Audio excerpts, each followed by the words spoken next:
Hi guys, and welcome to another Whisky Geek review. My name's Ben, and today I'm excited to be sharing with you this lovely Port Charlotte MRC 01 2010.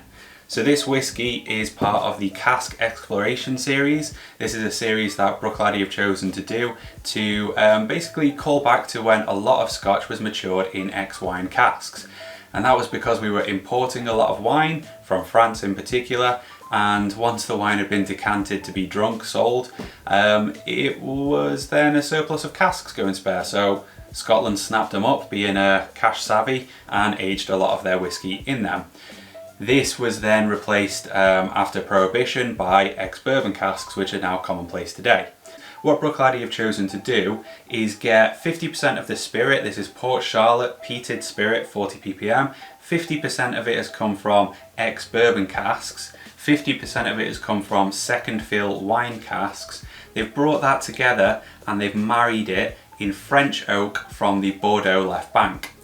I don't know whether Bordeaux Left Bank is that important, but I do know that European oak tends to bring nuttier flavours to things.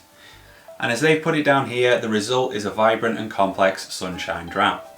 So we've been told what casks it comes from and how it's been married together. We're also told here that it's been aged for 7 years in oak and it's bottled at 59.2%, it being Bruichladdich, it's unchill filtered and it's natural colour. Perfect. And it's also presented in another one of these cool little bottles. Very satisfying to hold, nice to pour from, I like them. So let's go ahead and get it poured.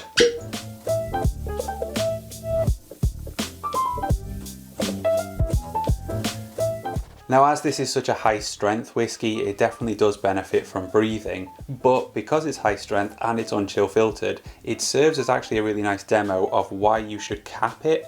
Don't just let it breathe and all those aromas escape. Let me show you what I mean. Try to anyway. As I'm swilling this glass around here, you should be able to see that there is actually no legs forming as you'd expect. Instead, what's happening is the gas within the glass is saturated with aroma carrying alcohol. So no more alcohol can actually evaporate and form those beads to run down the side of the glass. So importantly for me, instead of letting all of that aroma escape, you're capturing it to enjoy. So do let it breathe, put a cap on it and then come to it. And for this whisky it's particularly important because those first few sniffs are incredible. They're part of the experience, and if you just let them dissipate into the air, you still get a good whisky, but you miss something quite special. But before we go in and nose this, let's take a quick look at the colour. It's a nice burnished gold, shade 12 or Australian Muscat, and that colour is coming not only from the wine casks, but from the French oak. Really nice natural colour. Now let's get on to the experience, which is that initial nose. It's got layers of like nougat candy, that kind of foamy, spongy, marshmallowy candy.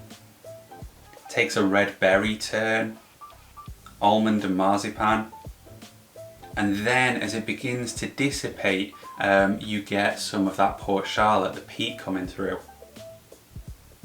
It's a fleeting maybe 5 or 6 seconds on the front end, whilst those aromas are really densely packed.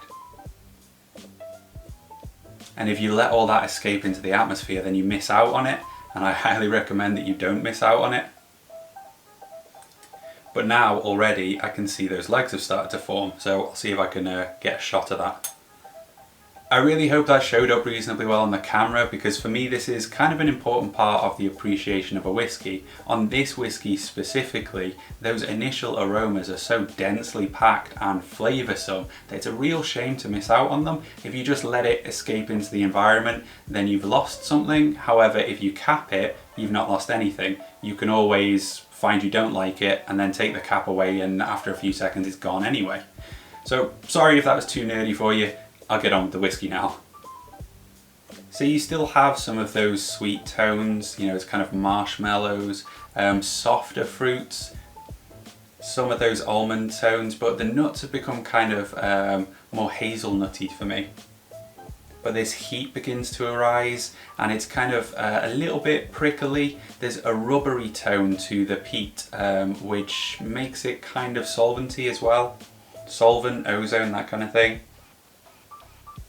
But that peat tone is fairly rounded really. It's got like a charcoal smoke and some seaweed. Then there is a kind of medicinal tone to it, but it's not like iodine or TCP. Instead it's kind of like cough syrup, it's synthetic sweet. There's a bit of dry musty wood in there as well.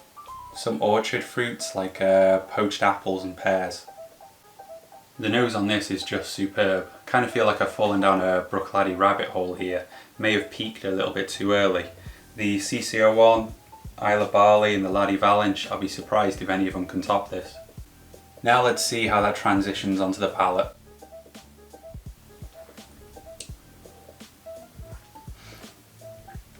That first sip is equally wow. I mean, it's 59.2%, but it's a hot 59.2%. You've got cereals and tannins, it's a bit musty wood, but this heat, it grows really quite quickly.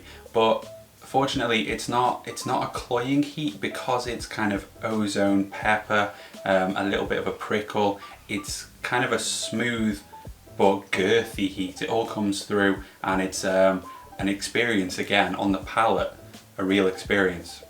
But then on those subsequent sips, as you acclimatise to it, you get this creamy almondy tone again. There's a subtle sweetness, there's fruity tones, red fruits, but it's quite sweet. It's like a fruit compote. It's oaky. There's a nice rounded body of cereals and some tannins, but soft tannins. There's traces of citrus and even some grass in there as well. So on the palate, the peat isn't really that evident. I think there's so much else going on that it just kind of falls into the background and it's a bit subdued. But then as the finish kicks in, it all comes back and it kind of picks up where the nose left off. All of that heat and prickle and a wave of wood, and it's kind of musty wood, but cracked black pepper riding on the back of that. Then there's this distinct pang of peanuts. It's the most I've ever tasted peanuts, I think, on a whiskey. And it kind of becomes savoury, umami, very mouth coating, and there's this densely packed ash which kind of lingers on with it. And a couple of times I've come away feeling like the sides of my tongue have felt anaesthetised.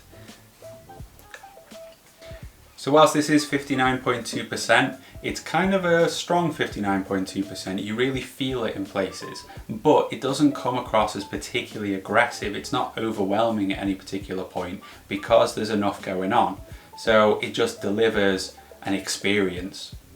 So again, with this one, I made my notes and I've tried watering it down bit by bit, taking it down to different strengths just to see how it developed, how it evolved. I'll flash up on the screen so that you can see my notes. But whilst I prefer it, and it's no secret that I like the higher strength, the cask strengths, I prefer it full ABV.